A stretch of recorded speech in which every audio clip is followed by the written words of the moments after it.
Hello friends. तो NEET का date आ चुका है और 7 मई को ही एग्ज़ाम है।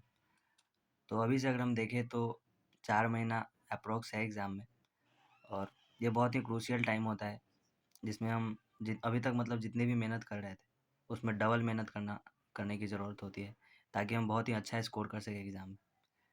आज हम इस वीडियो में टेस्ट के बारे में बात करेंगे कि टेस्ट को कैसे हमें अप्रोच करना है, किस सीक्वेंस में हमें टेस्ट देना है, किस सब्जेक्ट को पहले अटेम्प्ट करना है और टेस्ट देते टाइम कौन-कौन सी मिस्टेक्स है जिसको हमें नहीं करनी है। तो इन सब के बारे में हम बात करने वाले हैं आज, तो वीडियो को लास्ट तक देखिएगा। तो जो हमारा सबसे पहला पॉइंट है, वो ये है कि हमें टेस्ट को अटेम्प्ट कैसे करना है, मतलब किस सब्जेक्ट को पहले करें, किसको बाद में करें। तो देखो, ज़्यादातर ये है कि जो सबसे बेस्ट तरीका होता है, वो होता है कि पहले आप बायोलॉजी कीजिए, फिर केमिस्ट्री और फिर फिज़िक्स।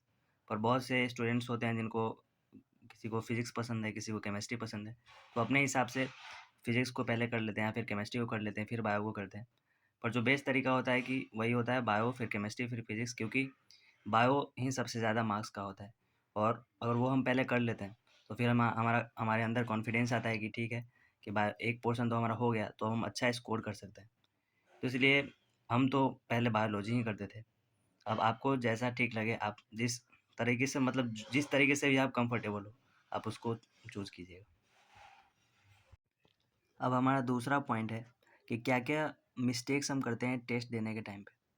इसमें सबसे पहला है कैलकुलेशन मिस्टेक, जो हम बहुत नॉर्मली करते हैं। हमसे हो ही जाता है बार-बार कभी न कभी। जैसे इस क्वेश्चन को ही हम देखें, यहाँ पे हमें टॉर्क निकालने को बोला है कि मैग्नीट्यूड ऑफ दिस टॉर्क क्या होगा और हमें एंगुलर मोमेंटम दिया हुआ है। तो टॉर्क हम जानते हैं कि delta L by delta T होता है। तो अगर हम सही तरीके से करें तो 4 ए नॉट में से ए नॉट जाएगा तो 3 ए नॉट बाई 4, जो कि इसका सीधा सा आंसर, बहुत सिंपल क्वेश्चन है। पर अगर हम वहाँ पे अगर गलती से इस 4 ए नॉट को अगर हम 5 ए नॉट पढ़ लें और फिर 5 ए नॉट में से ए नॉट घटाएँगे तो 4 ए नॉट बाई 4 करेंगे तो हमारा आंसर ये आ जाएगा। पर ये आंसर रॉन्ग है। वैसे ही अगर हम 3 ए नॉट भी पढ़ लें तो आंसर हाफ आ जाएगा। और जो एग्ज़ामिनर होते हैं वो मतलब एक जैसा ही क्वेश्चन आपस में मैच करता हुआ देते हैं। यहाँ पे हाफ ए नॉट दे देंगे ताकि थोड़ा-सा भी अगर हम क्वेश्चन पढ़ने में गलती करें तो हमारा क्वेश्चन गलत हो जाए। तो और दूसरा मिस्टेक ये होता है कि हम क्या करते हैं कि क्वेश्चन कभी-कभी हम क्वेश्चन देखते हैं और क्वेश्चन देख के ही हम घबरा जाते हैं कि भाई ये कैसे होगा। जैसे यहाँ पे अगर हम कोई क्वेश्चन देखें,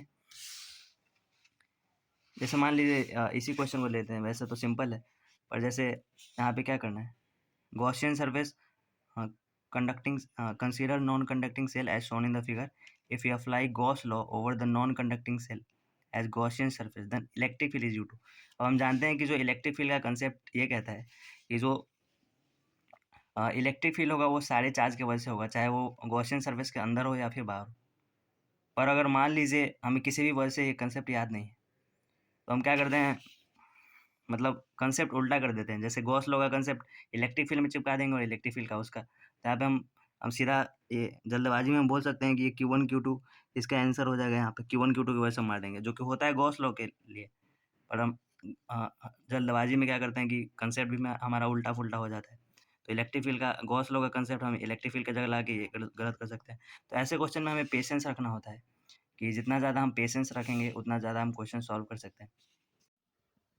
अगर हम सिली मिस्टेक्स की ही बात करें, तो जैसे अगर हम बायो में देखें तो बायो में हमारा कैसे क्वेश्चन गलत हो जाता है कभी-कभी। बहुत ईज़ी क्वेश्चन और इसकी वजह से हमारा मार्क्स, मतलब सब कुछ आते हुए भी हम जाके वहाँ पे आके मतलब गलत कर देते हैं और हमारा मार्क्स कट जाता है। तो यहाँ पे इसमें कोई ऐसा क्वेश्चन, ज़्यादातर जो ऑल ऑफ दिस वाला क्वेश्चन होता है या फिर जिसमें बोथ 1 एंड 2 करेक्ट हो, वैसे क्वेश्चन ज़्यादा गलत होता है। हमें सीधा लगता है कि भाई अब तो ऑल ऑफ दिस ही होगा या फिर बोथ 1 एंड 2 होगा। तो दिखाते हैं एक मिनट, एक और क्वेश्चन पेपर।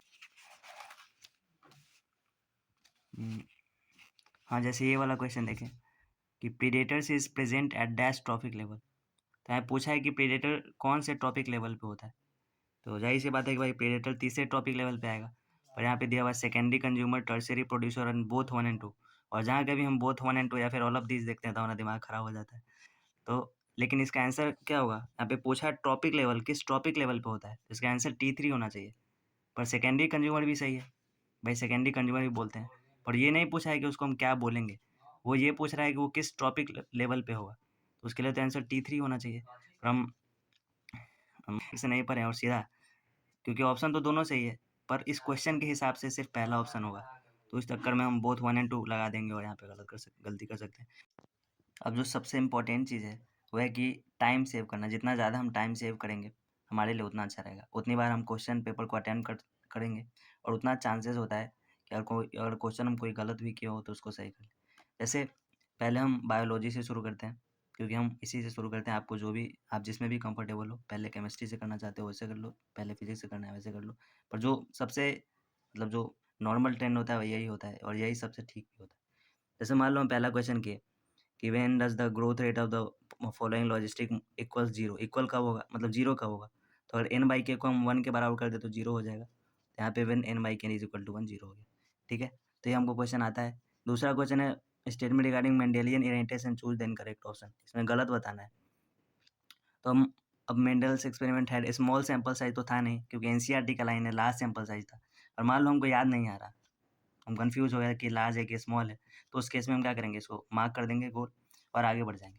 फिर इसमें देखेंगे immersion enhancement effect and rate drop effect किसके लिए किया गया था, तो 2 फोटो सिस्टम एक साथ काम कर रहे हैं उसके लिए। तो ये आता है तो हम आगे बढ़ गए। तो जैसे ये क्वेश्चन आ गया तो इसमें मतलब जो भी क्वेश्चन आते जा रहा है उसको आगे बढ़ते जा रहे हैं और जो नहीं आया उसको घेर दो।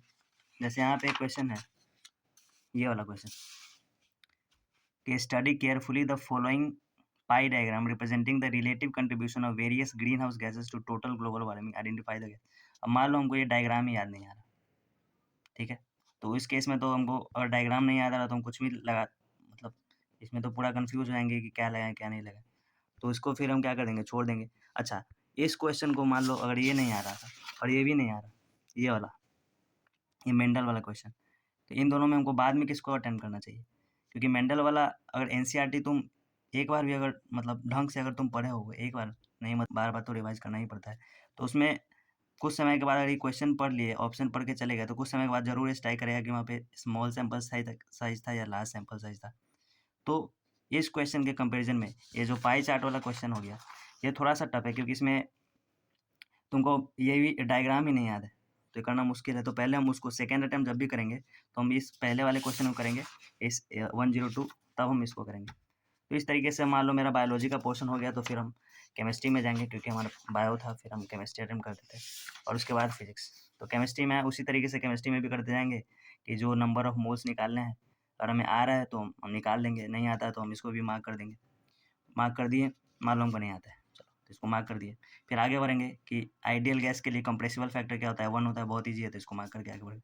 तो इसी तरीके से जो भी क्वेश्चन आए पहले उसको अटेम्प्ट करो, क्योंकि ईज़ी क्वेश्चन पहले कर लेंगे तो बाद में छूटने का भी चांस नहीं होता। नहीं तो क्या होता है कि पहले ही अगर हम हार्ड क्वेश्चन में दिमाग लगा रहे हैं तो उसी में ज़्यादा टाइम वेस्ट हो जाएगा और टाइम वेस्ट हो गया और मान लो वो क्वेश्चन बन भी गया, तो भी कोई फ़र्क नहीं पड़ेगा, क्योंकि सारा क्वेश्चन 4 नंबर का होता है।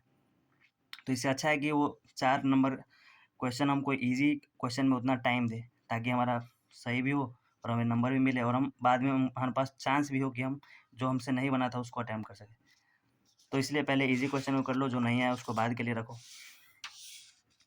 और उसी तरीके से ऐसे फिज़िक्स में भी करते जाएँगे। जैसे ये क्वेश्चन ये तो बहुत ईज़ी क्वेश्चन है। बस डायग्राम मतलब लाइन बताना है कि मैग्नेटिक फील्ड लाइन किस तरीके से होगा। तो ये वाला होगा, है ना? साउथ से नॉर्थ होता है अंदर की तरफ और बाहर नॉर्थ से साउथ। तो जो ईज़ी क्वेश्चन आते जाए उसको पहले कर लो। अभी से ही प्रैक्टिस रहेगा और अभी से कि और मान लो हम 40 मिनट बचा ले रहे हैं। टेस्ट सबमिट करने के बाद भी अगर हमारे पास 40 मिनट बच रहा है तो बहुत अच्छा है। क्योंकि नीट का कोई भरोसा नहीं कि वो क्या कर दे। जैसे इस बार अचानक से इतना सारा स्टेटमेंट वाला क्वेश्चन दे दिया था और जिनका टाइम मैनेज मतलब जो अच्छा से नहीं कर पाते थे, जिनको पूरा टाइम लग जा रहा था टेस्ट देने में या फिर 10 मिनट बच रहा था, उनको बहुत ज़्यादा दिक्कत हो गया। उनको दो कितने बच्चों को 2-2 घंटे लग गए थे बायोलॉजी ही सॉल्व करने में। तो इसलिए टाइम जितना ज़्यादा सेव करके हम रखेंगे तो हमारे लिए उतना अच्छा होगा कि अगर कुछ भी नीट घुमा के दे, तो हम उस समय, उस सिचुएशन में उसको फेस कर सकें और सही तरीके से एग्ज़ाम देके आएँ। एक इम्पॉर्टेंट बात ये है कि जैसे-जैसे एग्ज़ाम नज़दीक आएगा, तो जो भी ऑनलाइन टेस्ट दे रहे हैं, वो ऑफ़लाइन टेस्ट देने का प्रैक्टिस कर लें। या तो ऑफ़लाइन कोई टेस्ट सीरीज़ जॉइन कर लो या फिर ऑनलाइन क्वेश्चन है उसको ही प्रिंट करा के घर पे ही नीट का मतलब एकदम नीट जैसे टाइम सेट करके देना शुरू कर लो। क्योंकि वहाँ पे भी ऑफ़लाइन टेस्ट ही देना है और अभी से ही अगर प्रैक्टिस रहेगा, तो अच्छा रहेगा, वहाँ पे कोई प्रॉब्लम नहीं होगी। आई होप आपके लिए ये वीडियो हेल्पफुल होगा और इससे रिलेटेड कोई भी डाउट हो, तो प्लीज़ कमेंट कर देना। या टेलीग्राम पे मैसेज कर देना। Thank you.